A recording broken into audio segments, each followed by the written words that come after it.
मेरी नई नई शादी हुई थी। मेरे पति मुझे हनीमून पर विदेश ले गए थे। मैं पहली बार विदेश आई थी। मेरे पति ने मुझे बहुत बड़े होटल में ठहराया। हम दोनों ने अपनी रात बहुत अच्छे से गुजारी थी। लेकिन जब मेरी आंख खुली तो मेरे पति कमरे में नहीं थे। मैं बहुत ज़्यादा घबरा गई थी। मैंने अपने पति को पूरे होटल में ढूंढा, लेकिन वह मुझे कहीं भी नज़र नहीं आ रहे थे। मैंने पूरा 1 महीना उनको ढूंढने में निकाल दिया था। अब मेरे पास जितने भी रुपए थे सब खत्म हो गए थे। इसीलिए मैं अपना सामान पैक करके उस होटल से जाने लगी तो उस होटल का मैनेजर मेरे सामने आकर हाथ जोड़ने लगा और मुझसे कहने लगा कि मैडम, आप यहाँ से नहीं जाइए। अगर आप यहाँ से चले गए तो मेरा और इस होटल का क्या होगा? आपकी वजह से ही तो यह होटल चल रहा है। पता नहीं वह मुझसे ऐसी बहकी बहकी बातें क्यों कर रहा था, क्योंकि मैंने तो ऐसा कुछ किया भी नहीं था। फिर वह ऐसी बातें क्यों बोल रहा था कि होटल मेरी वजह से चल रहा है। मुझे मैनेजर ने होटल से बाहर जाने नहीं दिया और मेरा सामान उठाकर मेरे कमरे में वापस रख दिया और कहा कि आप यहाँ से नहीं जा सकती, आप मेरी बात माने, हमारा घर आपकी वजह से चल रहा है। और मुझसे यह भी बोलने लगा कि अगर आप अपने पति की चिंता मत करिए, वह जहाँ भी होंगे सही सलामत होंगे। लेकिन फ़िलहाल आप अपने कमरे में जाएं।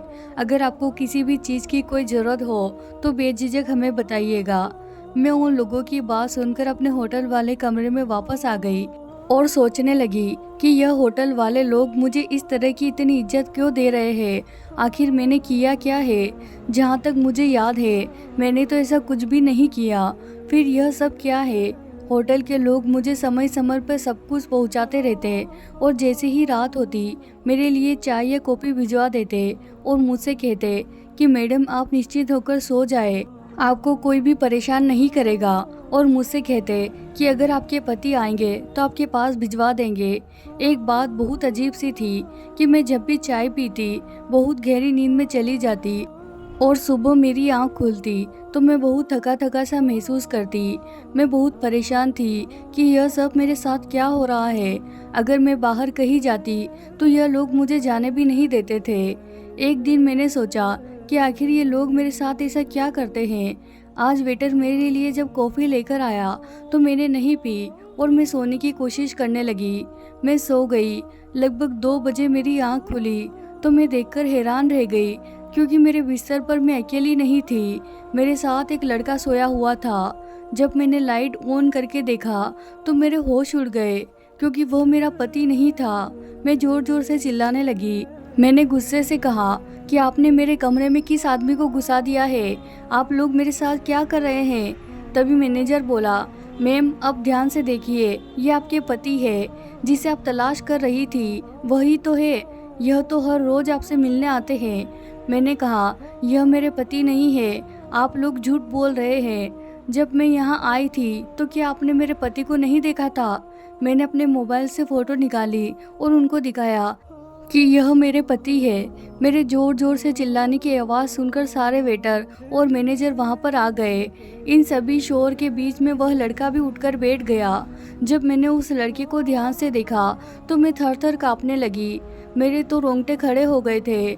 यह वह लड़का था जो मुझे कॉलेज के दिनों में मुझसे बेइंतहा मोहब्बत करता था, लेकिन मैं इसे नहीं चाहती थी।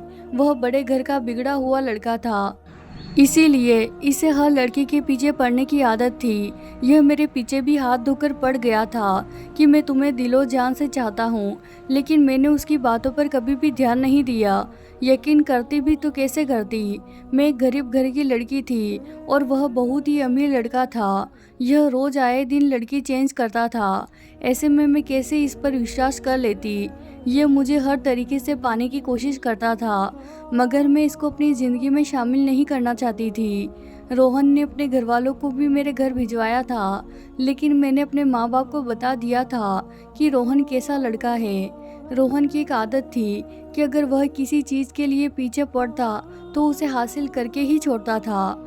मगर मैं भी अपनी जीत पर अड़ी थी कि बेशक मैं गरीब घर से हूँ, लेकिन अपनी ज़िंदगी उसके हाथ में नहीं दूंगी। क्योंकि वह हर किसी लड़की को कुछ दिन यूं ही घुमा फिरा कर छोड़ देता था। रोहन ने मुझे पाने की लाख कोशिश की, लेकिन मैं उसकी बातों में नहीं आई। इसी बीच मेरे माँ बाप ने रोहन से तंग आकर मेरी शादी जल्दबाजी में कर दी और मेरे पति मुझे विदेश लेकर आ गए। लेकिन मुझे यह नहीं पता था कि यह मेरा पीछा यहाँ तक करेगा। मुझे पक्का यकीन था कि इसी ने मेरे पति को कहीं छुपा कर रखा है। मैंने होटल के मैनेजर को कहा कि आज मुझे पता चला कि आप क्यों मेरे हाथ जोड़ते थे, इसी ने आपको यह सब करने को बोला होगा। तभी होटल के मैनेजर ने बोला, हाँ, इन्होंने ही बोला था कि आप उनकी पत्नी हैं और आपकी दिमागी हालत ठीक नहीं है, इसीलिए हमें हर रात एक दवाई भी देते थे कि वह दवाई आपको खिला दी जाए, क्योंकि वह मुझे सामने देखती है तो मुझे मारने दौड़ती है। और यह काम करने के लिए हमें बहुत सारे पैसे भी दिए गए थे। जब आप दवाई खाकर सो जाते थे तो यही आपके कमरे में आ जाते थे, मगर हमें नहीं पता था कि यह आपके पति नहीं है। इनके और भी क्लाइंट हमारे होटल में ठहरे हुए हैं, इनकी वजह से ही हमारा होटल चलता है। मुझे लगा कि आप इनकी पत्नी है, इसीलिए आपको यहाँ रुकने के लिए ज़बरदस्ती करने लगा। मुझे नहीं पता था कि यह आपके प्यार में यहाँ तक आए हैं। क्या यह सच में ही तो आपसे प्यार नहीं करते हैं? जब मैनेजर ने मुझसे यह बात कही तो मैंने गुस्से से उसको कहा, चुप रहो, मैं शादीशुदा हूँ और मेरे पति कुछ दिनों से गायब हुए हैं। मुझे शक है इस पर। आप मेरी मदद करें न करें, मगर मैं पुलिस की मदद लूँगी। रोहन चुपचाप खड़ा होकर सारी बातें सुन रहा था कि तभी बोला, ठीक है, तुम पुलिस को कॉल करके बुला लो, मैं यहाँ से कहीं भी नहीं हिलने वाला हूँ। तुम क्या सोचती हो कि मैं यहाँ तक तुम्हारे लिए आया हूँ, तुम्हारा पीछा कर रहा हूँ? लेकिन तुम इस गलतफहमी में मत रहना, मैं यहाँ अपने बिजनेस के लिए आया हूँ। तुम यकीन करो ना करो, तुम्हें तो मेरी हर बात झूठी ही लगती है। मैंने तुम्हें दिल से चाहा था, लेकिन तुम्हें तो यही लगता है कि मैं तुम्हारे साथ टाइम पास करने के लिए आया था, मगर ये तुम्हारी गलतफहमी थी। तुम्हारी वजह से ही तो मैं इतना सुधर गया हूँ कि मैंने अपना बिजनेस इतना आगे बढ़ा लिया कि मैं यहाँ अपने बिजनेस डील के लिए आया हूँ, मगर यहाँ तुम मिल गए। मैंने कहा, तुम झूठ बोल रहे हो, मुझे पता है इस सब के पीछे भी तुम्हारा ही कोई मकसद जरूर है। तुम सीधे सीधे मेरे पति का पता बता दो। तुमने ही मेरे पति को किडनैप किया है ना? कहाँ छुपाया है मेरे पति को? रोहन, अगर तुम नहीं बताओगे तो मैं पुलिस को सारी बात बता दूंगी कि तुमने मेरे पीछे आकर मेरे पति को किडनैप किया है। अभी भी वक्त है, बता दो, मैं तुम्हें पुलिस के हवाले नहीं करूंगी और मैं अपने पति को लेकर यहाँ से चली जाऊंगी। रोहन ने कहा कि मैंने तुम्हारे पति को किडनैप नहीं किया। मैंने फिर से रोहन से कहा कि यह एक तरफा तो नहीं हो सकता कि तुम आए और मेरे पति गायब हो गए। तभी रोहन ने कहा कि तुम्हें अपने पति पर बहुत भरोसा है, तुम बस उसे कुछ दिन से ही जानती हो और उस पर अंधविश्वास करने लगी। मैं तुम्हें कब से जानता हूँ, फिर भी तुम मुझ पर विश्वास नहीं कर रही हो। क्या तुम जानती हो मुझे तुम्हारे कमरे में किसने भेजा था और यह सब प्लानिंग किसकी थी? तुम्हारे पति की।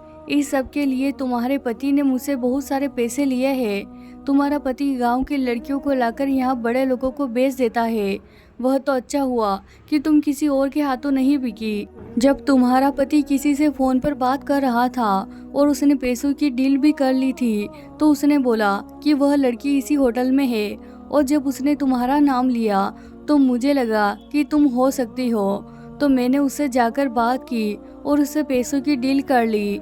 मैंने उसको बोला कि मैं तुम्हें इससे दुगने पैसे दूंगा। तब तुम्हारे पति ने कुछ पैसों के लिए फ़ौरन तुम्हें मेरा बना दिया। मुझे रोहन की बातों पर यकीन नहीं हो रहा था। तभी रोहन बोला, यह लो तलाक के पेपर। तुम्हारे पति ने पहले ही रात तुमसे धोखे से साइन करवा लिया था। और हाँ, साथ में अपने पति को भी देख लो। अगर मेरी बात पर यकीन न हो तो मैं रोहन की बातों पर यकीन नहीं कर पा रही थी, क्योंकि मुझे समझ नहीं आ रहा था। मुझे लग रहा था कि रोहन मुझे अपने पति के खिलाफ भड़का रहा है, लेकिन मैं भड़कने का नाम ही नहीं ले रही थी। तभी रोहन बोला, रुको, मैं तुम्हें कुछ दिखाना चाहता हूँ। रोहन ने कहा, आज रात तुम बुर्का पहनकर आना, मैं तुम्हें तुम्हारे पति के पास ले चलूँगा। अगर यकीन ना हो रहा हो तो सारी बात पुलिस को बता दो, फिर उसके बाद तुम मेरे साथ चल लेना, क्योंकि तुम्हें मेरी बात पर भरोसा तो है नहीं। इसीलिए जैसा तुम चाहती हो वैसा कर लो। मैंने उसकी बात पर थोड़ा सा भरोसा किया और कहा, पहले मैं पुलिस को इन्फॉर्म करूंगी, उसके बाद तुम्हारे साथ चलूंगी, क्योंकि तुम्हारा कोई भरोसा नहीं है। रोहन मुझे कहीं ले गया। वह जगह बहुत ही सुनसान थी। फिर मुझे घर के पास ले गया, जिस घर के अंदर से मेरा पति बाहर निकला। मेरे पति ने रोहन से कुछ कहा। मेरे पति मेरे करीब आए और जैसे ही मेरे करीब आए, मैंने अपना पर्दा उठा लिया। मैंने उसको पकड़ लिया और बोला, आप मुझे मिल ही गए, मुझे कुछ नहीं चाहिए। मैं रोहन के पीछे इसीलिए आई थी कि वह न जाने आपके बारे में क्या क्या बोल रहा था। मुझे भरोसा था कि आप ऐसा कुछ भी नहीं करेंगे। मुझे पूरा यकीन था कि रोहन ने ही आपको किडनैप किया है।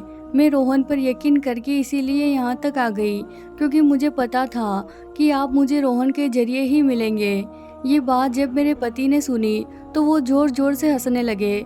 मैं बहुत ज़्यादा डर गई और मेरे पति ने मुझे कसकर पकड़ लिया और कहा कि कौन तुम्हें यहाँ तक लेकर आया है?